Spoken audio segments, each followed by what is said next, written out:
शेतकऱ्याचे फोन आले की 2026 ला दुष्काळ पडणार आहे का? शेतकऱ्याला सांगू इच्छितो की 2026 मध्ये सरासरी इतकाच पाऊस पडणार आहे.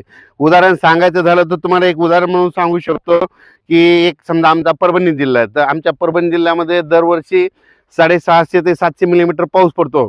तर सरासरी इतका तितकाच पडणार आहे. यंदा काय झालं, यावर्षी 2025 ला मात्र 1300 मिलीमीटर पाऊस पडला. आणखीन एक उदाहरण सांगतो, सोलापूर जिल्हा आहे.